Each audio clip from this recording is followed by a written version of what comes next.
leadership styles. How many leadership styles you can imagine? Hitler had what leadership style?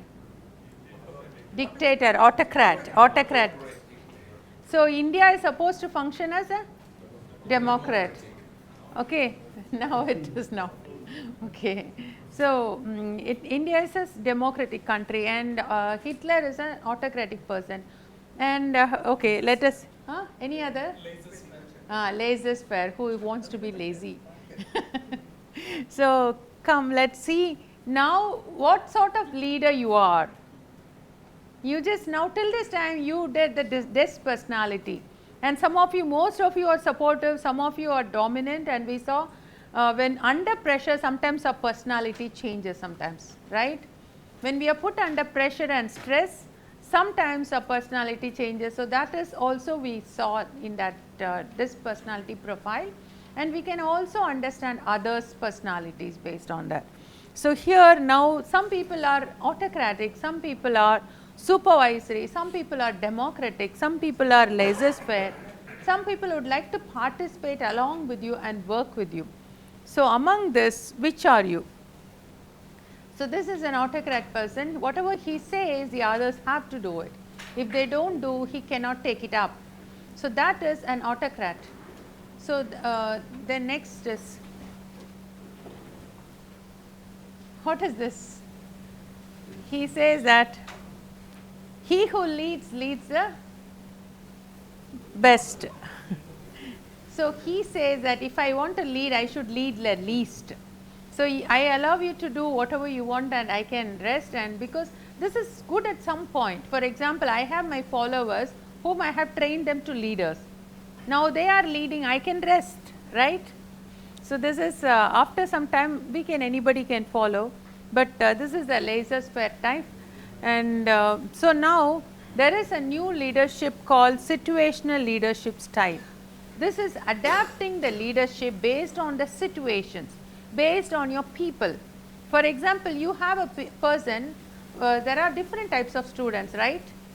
Some people need more motivation, some people lack motivation, some people need more support, some people lack support, don't want support at all. So at that time, how will you do it? For example, you have to be more directing like an autocrat if the person has low competence, if the person has low motivation. Low competence means I tell that some people have low skill set, and also motivation is less. What would you do with that students? You have to be little directive, then only they will do your work. And coaching might be some people are having high motivation, but they don't have the skill set. So you have to coach them that time. Some people might be having high competence, skill set, but no motivation, they want to play all the time. At that time you can support them and then delegate. Some people have high motivation, then you can make them a class leader and make them to do others, help others. So that way, so this is a situational leadership style, and this one is relationship behavior. Like you participate and coach them if they have more motivation and if they have good skill set. Otherwise you direct them, tell them. Tell them is directing, like autocrat. I tell and you do it, or you sell, delegate it. You allow them to grow.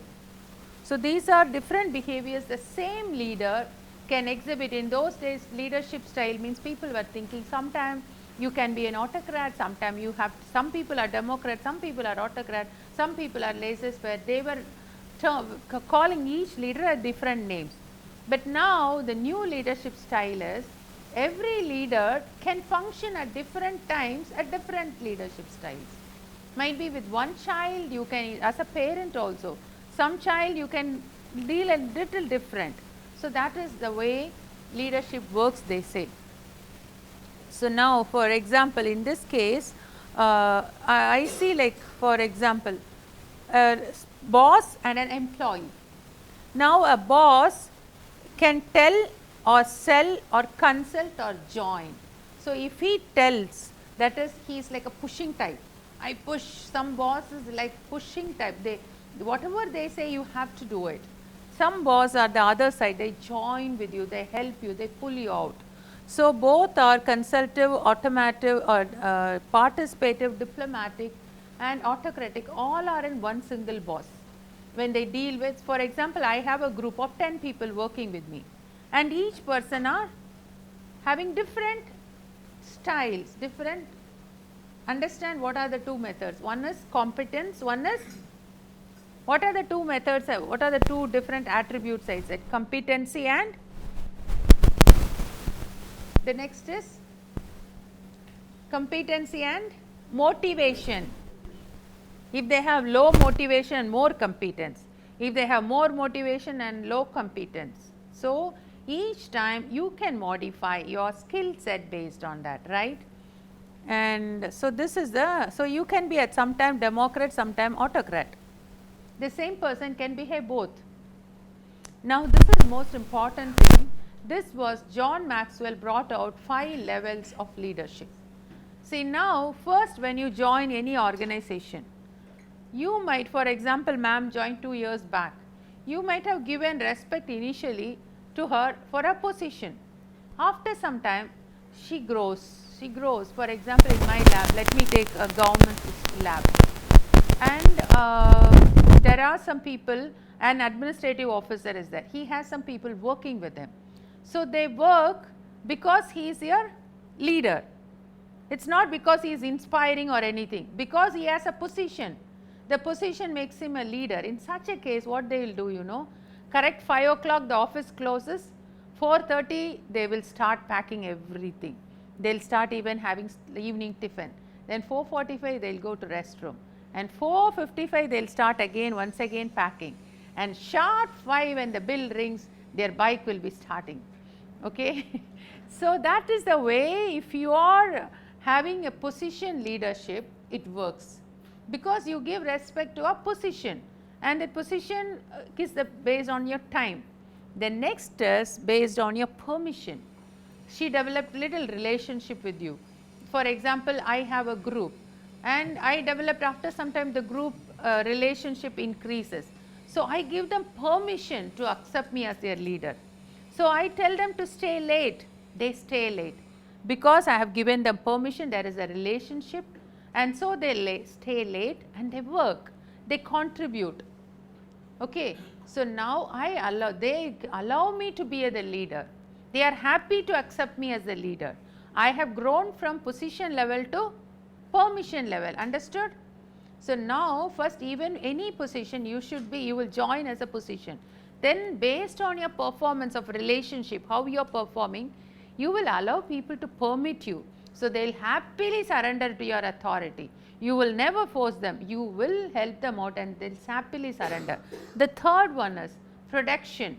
Like you will be, for example, my leader produces a lot, and they do a lot, they have so much intelligence.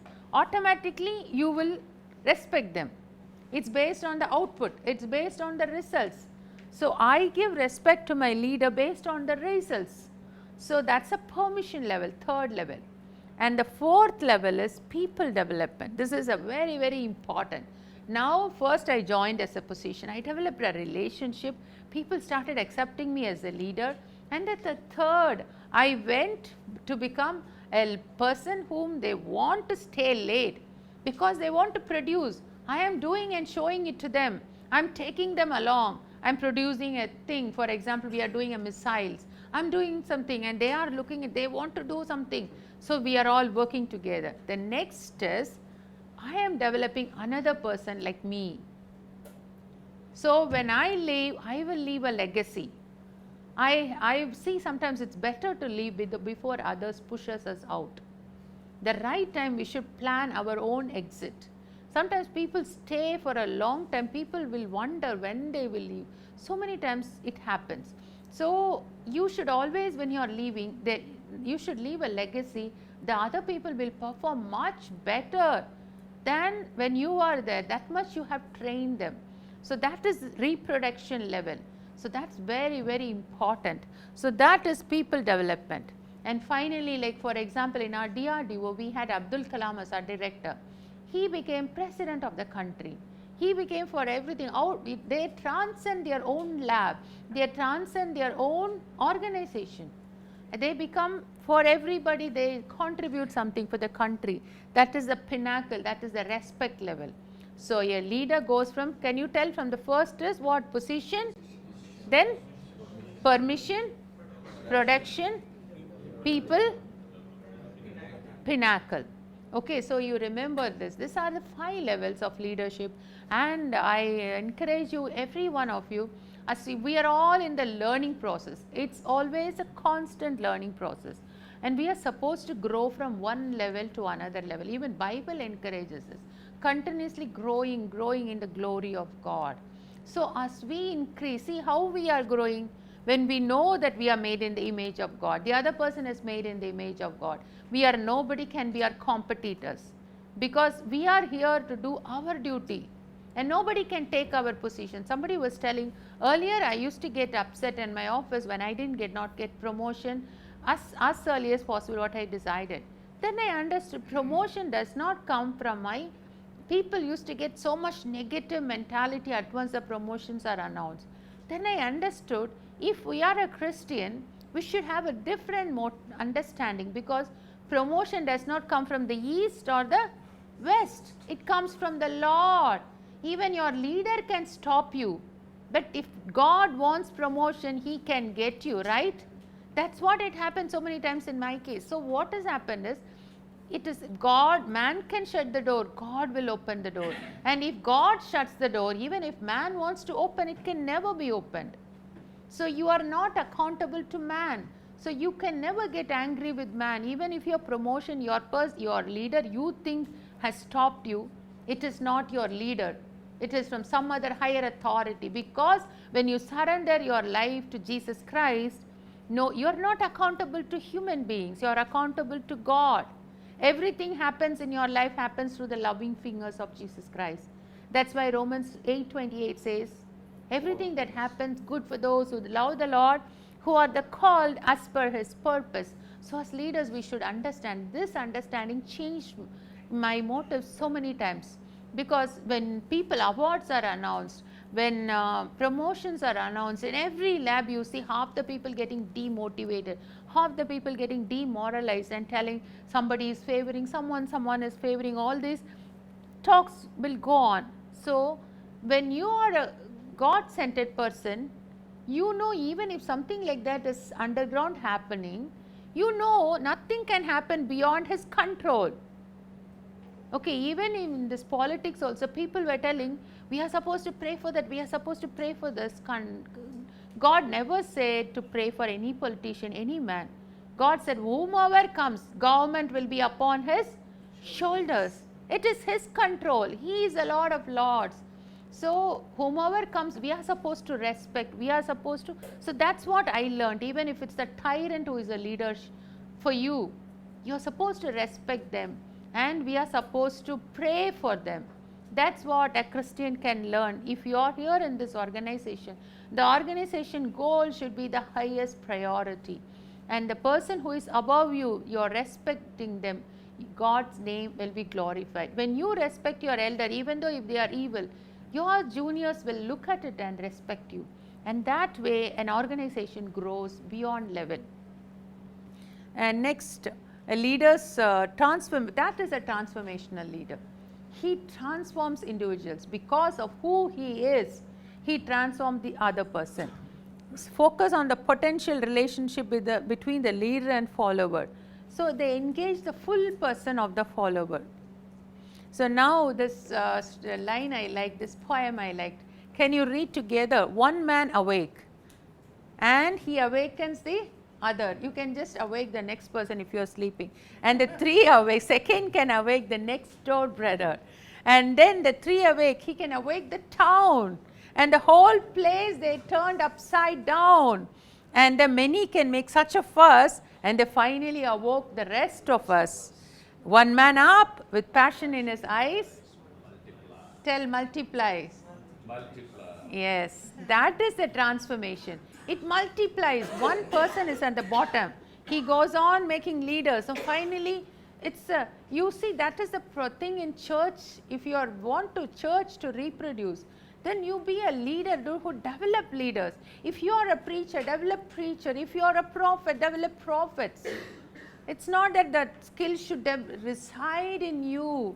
You develop others. You see, when others come up, become happy. Look at their success and become happy. You see, your face will glow, your life will glow, you will look different.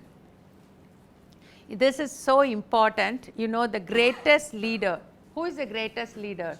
Jesus Christ. Why? Because he saw things that nobody ever saw.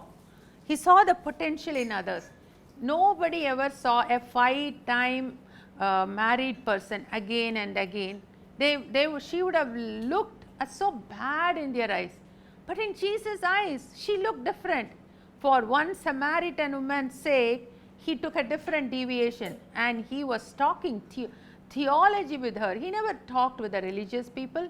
He never talked with Pharisees. He talked with a lost woman, and he transformed her into an evangelist.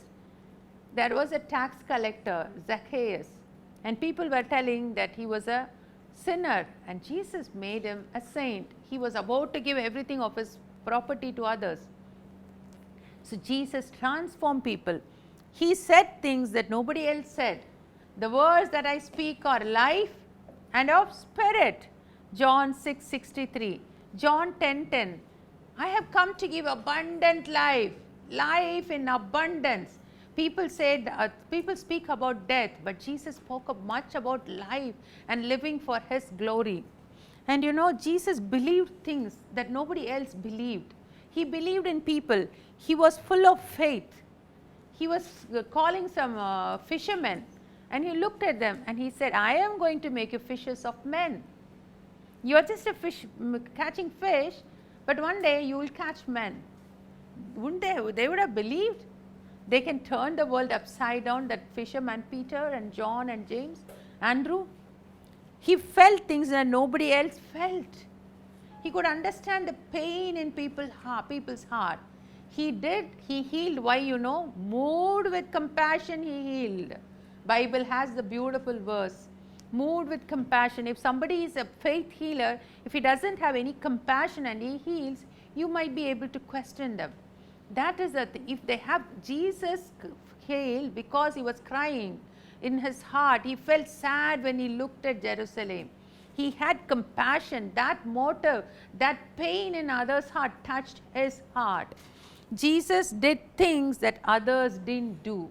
He could do miracles. He could transform people. He did signs and wonders. He was totally different. So that was a leader, you know. And he lived out his message. So Jesus, you know, this is very, very important. He just chose some 12 people who are fishermen. Like, they never, you know, we all think God is so much liking religious people. They don't.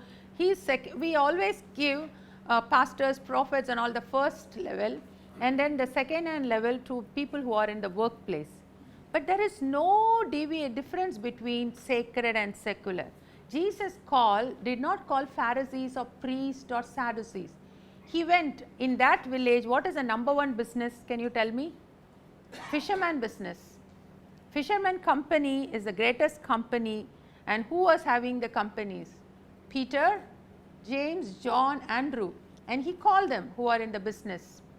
And went to tax collector who was an accountant. He called them. And he trained them. And then after some time, slowly 70 people joined. When our church reproduces, we'll be happy. But Jesus was not happy. Why do you believe me? He questioned them. He wanted to know why they believed him. Then he asked them whether because you ate my food, you saw the miracles, you are believing, or because you want to eat me, or you want to eat my food, drink my blood, you want to feed on me, you are believing. When they heard that, they walked away. Then he looked at Peter, John, James, and all these people and said, do you also want to go? The profound questions. Jesus spoke around 200 great questions. He questioned the questioner. He's full of questions. He wants to know the motive. He asked, do you want to go? That profound question was answered beautifully by Peter. Where will we go? The words that give eternal life is with you. So that is the way Jesus understood the motive. He questioned the people to know their motive. So here he reproduced them. He spent the majority of time with them. He reproduced them. He allowed, sent them 2 by 2, right? He taught them how to do it. He taught them how to pray. He made them leaders. He came forward and he said, Holy Spirit is going to live with you. Even though I walk away, Holy Spirit is going to come and he will live and he will teach. So that is the way he empowered them. He made them as people who can turn the world upside down. So now this is very interesting, because if you are sleeping in between, I wanted to put something interesting. A man fell into a pit. Okay. Now what all different people will tell, I am just telling. A subjective person will come and say, oh, you are down there, I am feeling sad for you.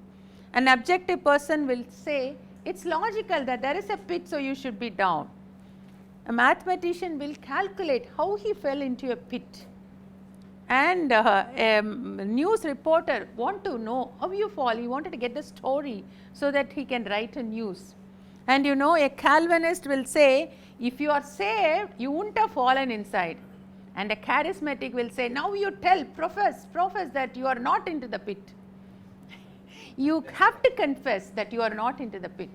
So that way a charismatic will say. And now next a Buddha will say, a pit is only a state of mind. And then a realist will say, well, that's a pit. And then a scientist will calculate the pressure necessary might be to get him out. And then a geologist will start appreciating, you start appreciating the rock strata, that you will enjoy your time in the pit. A self-pitying person will tell, I have a much worse pit than you. So an optimist will say, things could be worse than this. A pessimist will say, things will get worse. What Jesus Christ will do? He'll took him by the hand and get him out of the pit. So that is the way each one will look at a person in suffering. So if you are a person who follows Jesus Christ, you will not be like the Pharisee, you will not be like the Calvinist, you will not be like the charismatic, you will also not be like the anybody else, but be like Jesus Christ, who goes down, who were like the Samaritan man who went and took that man and healed him and supported him. So that is the way a leader works. So learning to lead like Jesus. Ken Blanchard has written a book called Learning to Lead Like Jesus. So how he led, developed other leaders, teaches others by his own example, and delegates responsibility. So for example, he took a group of, I said, fishermen and turned them into evangelists. Peter, he made them as a rock. And Saul was going on the road to Damascus, and he heard a voice. I am Jesus whom you are persecuting. That day that man's life took a 180-degree turn. God changed the murderer into a messenger, the persecutor into a preacher of greatest preacher, the executor into the expounder of the gospel. That man became a man totally sold out for God. He said the most greatest thing, I am crucified with Christ. I no longer live, Christ lives in me. That's the greatest word anybody can ever say. It's not why he walked on the moon or anything else. It's that Christ lives in me. He can look at the world, the Satan and anything else and say, it's not me, I have put on Christ. So that is the way he transforms, helps people with life issues. He looks at people, he has compassion on them.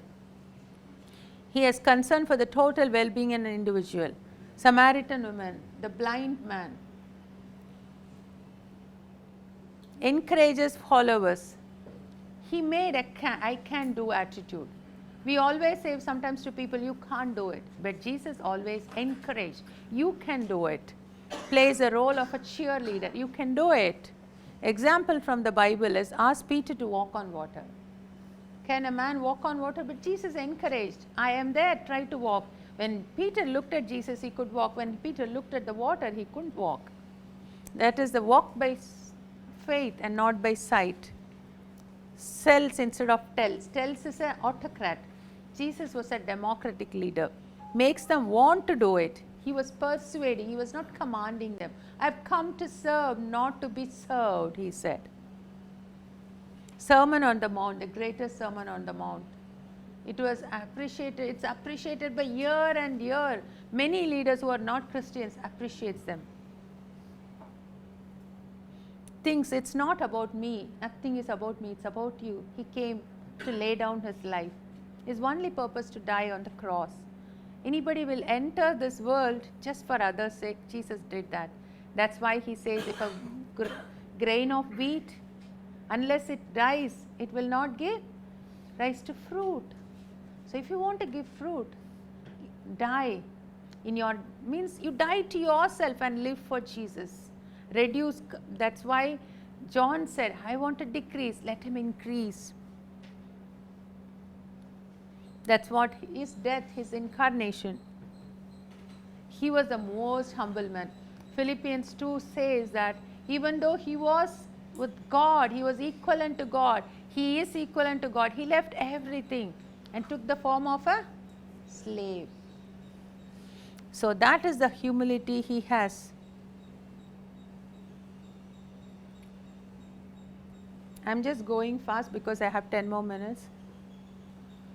But he never lost sight of the mission. For what reason he has come, he never lost sight of it. He has always that same perspective. He established the priority, and so he made us a way to go to heaven. Because of Jesus, now there is a way. The moment we die, we can see his face. I have gone to prepare a place for you, and when you come, I am coming to receive you. So what a beautiful God. Only one worldview gives assurance of salvation. That is Christian faith. No other worldview gives assurance of salvation. So now, based on Jesus' leadership, I have written down some guidelines. You can read it out loud. Can you read it out loud? Don't rely on your position or title. Choose to believe in people and their potential. Try to see things from the perspective of others. Create an environment of encouragement. Measure your success by how much you value others. Take down and you repeat it again every day. Have it in front of you. Put it in front of you, because this is very, very important. Sometimes we think we are leaders and it goes to our head, somebody says. So now the next one is, normally you ask CEO, what is the one matter that doesn't allow them to sleep? Is how to pick up people who has potential, because they want companies to grow, right? So employees, and even here if you want to, how to pick up people who can work for the organization. So on what basis you will do it? So now leaders create leaders. Pick up people who can train others leaders. So there are 5 laws based on this. This John Maxwell have given some few laws. It's 6 laws I have written here. This is very, very important. If a person does this one and a person is becoming that one, he will make your organization to multiply. If you make followers, your organization will remain stagnant. If you make leaders, your organization will multiply. For example, law of magnetism. See, if I am a leader, I will attract a leader. If I am a follower, I will make a follower. So that is a law of attraction. So if I am a leader in heart, I will make the other person also a leader in heart. So now law of reproduction. We reproduce who you are. You multiply. If you have in your company top as your leader, he multiplies, then everybody will be the same. You reproduce who you are. So now if you are having more technical knowledge, people respect you. More love, more stronger, more power. In which way? In your skill set if you build up. So that is law of respect. So leaders multiply. That is law of explosive growth. See, now this is very important, law of inner circle. Jesus had 70. He removed the 7 in that one 12. Again in that 12 he had 3 inner circle. If your inner circle is bad, your leadership will fail. Your leadership potential is determined based on those closest to you. So choose few people who are so closest, who are so loyal.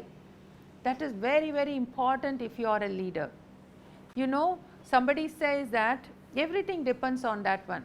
And someone said that if they call me as pastor, a big church, I will first remove everybody in the committee.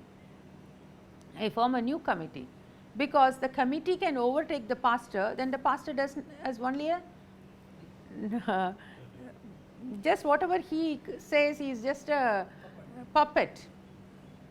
So it is not that you have to choose your own people if you want to lead properly. That's very, very important. Law of legacy. Value is determined by your successes. How much legacy you have built in.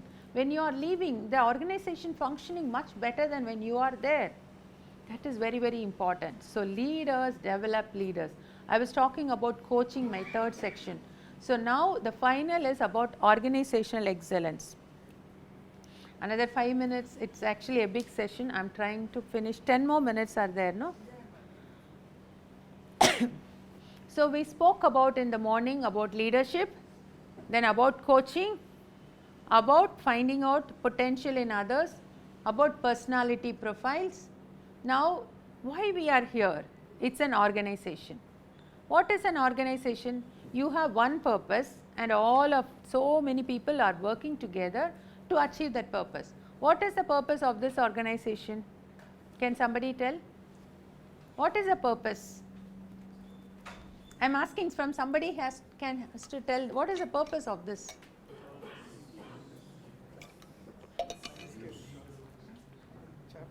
What is the vision of Karunya?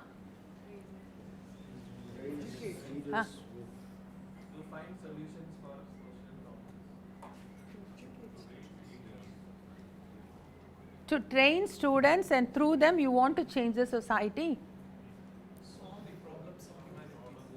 Solve the problems of humanity. How? That is a far vision. But initially now how will you do it? You are developing leaders in the students. You are making each student who is working, who is studying under you as a leader, who will go and change the society. Jesus chose 3 people and then 12 people and then 3 people and then changed the world upside down. They went everywhere. That is an explosive growth. So you take somebody, that's what organization. So this organization has a goal. So excellence is it's not a destination, it's a journey. You journey towards excellence. So it has, there are so many frameworks of excellence.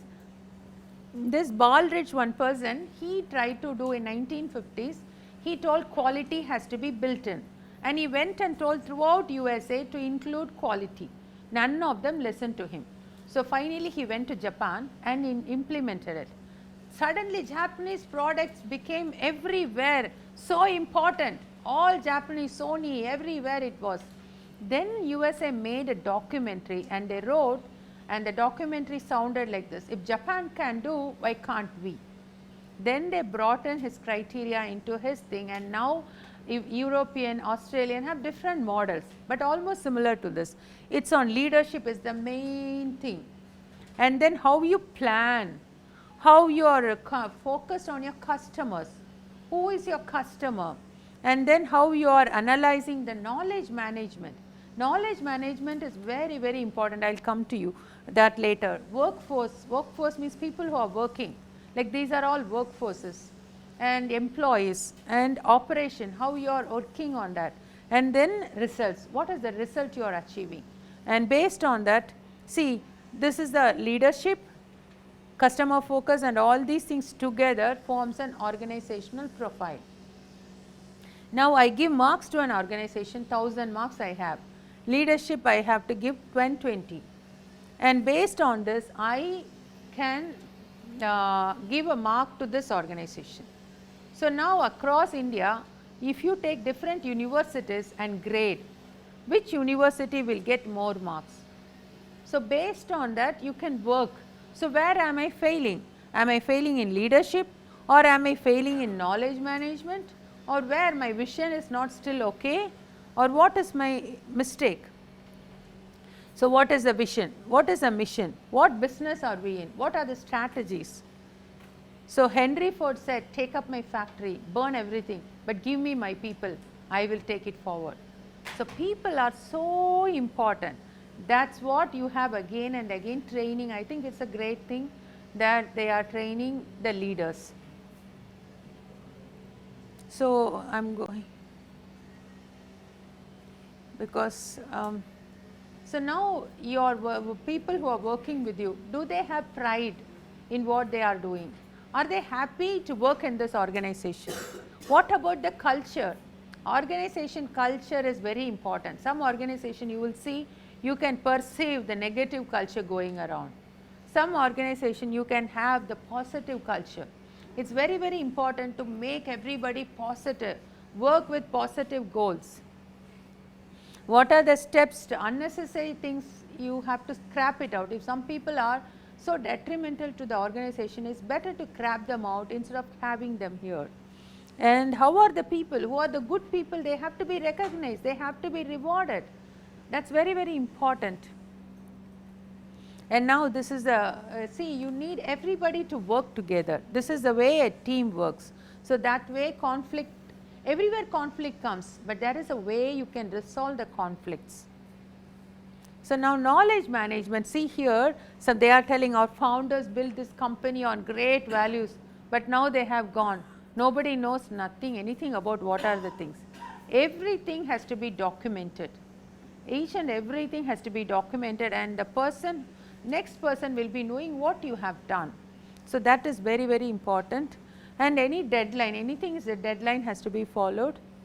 And this is about accountability. People are say, if you talk about accountability, everybody, somebody, anybody, nobody. There was an important job to be done, and everybody said that somebody would do it. And somebody said, it's like you pass on the blame, right? If there is a great work, everybody wanted to do, they said somebody will do it and anybody will do it. So that way normally we don't have accountability. This is the culture, what others see us, what we perceive. Sometimes we perceive wrong things about others. They might be good, but we look from outside with the wrong eyes and we perceive wrongly and we just talk about them to others. So there is a negative culture going on. So remove that and make your organization a positive organization.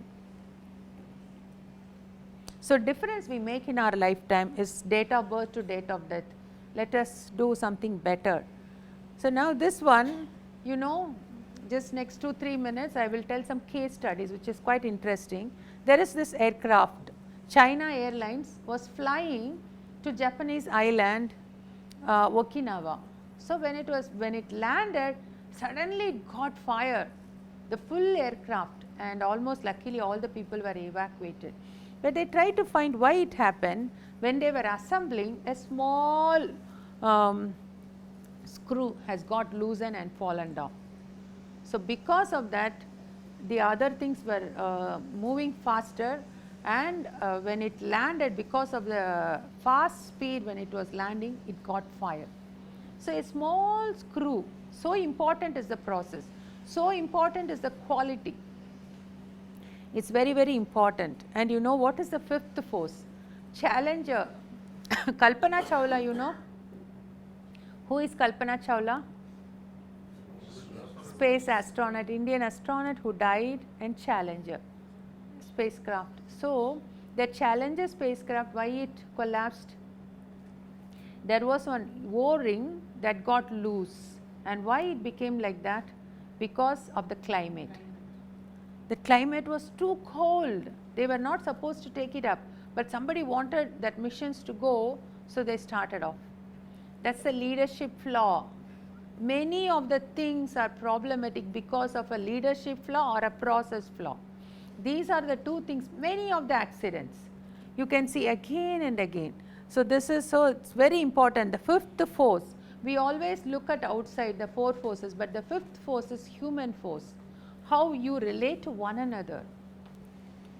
And see this Hubble Space Telescope, now it is still sending in good, beautiful array of images. But when it was initially sent, it could not send.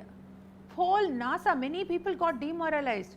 They started even drinking. They were have to send to alcohol addiction centers, many of the scientists, because they made so much work on that. $10 billion they spent on that, and we went to space, didn't send any images at all, very blurry images.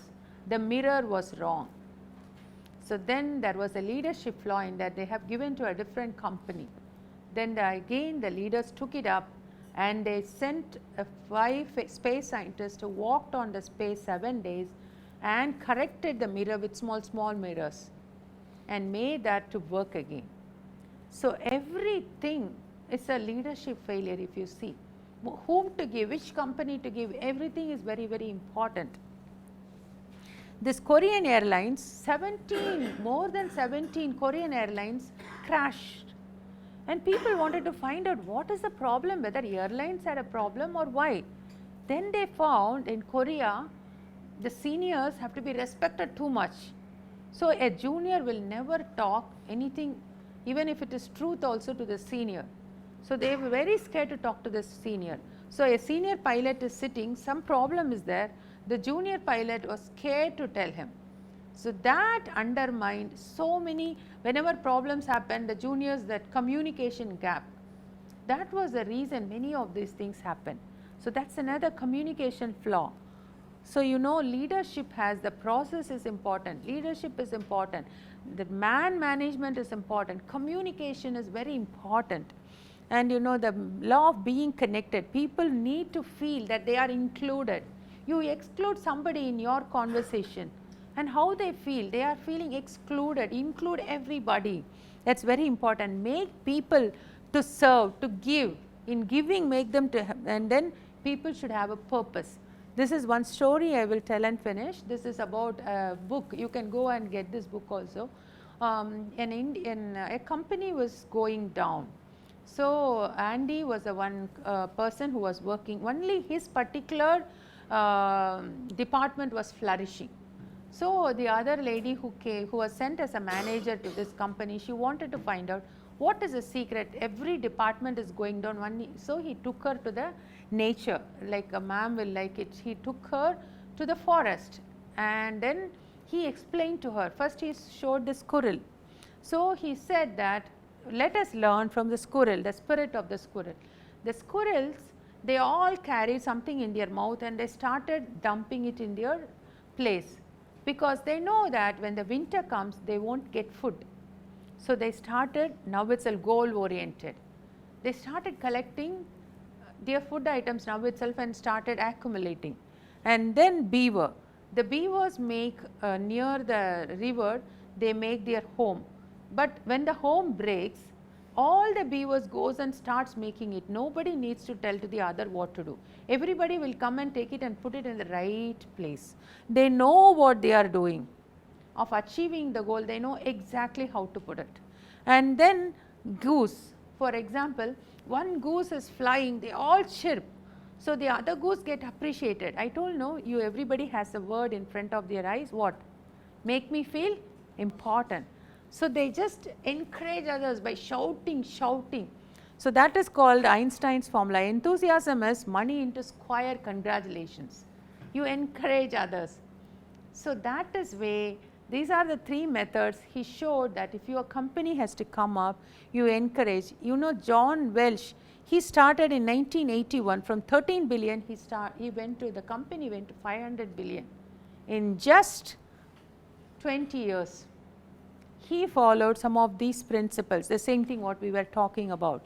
And last, leader is the most powerful kind of leadership, is to offer people pathways and permissions to do things they want to do, but feel they are unable to do it. That sort of energy evokes energies. Thank you.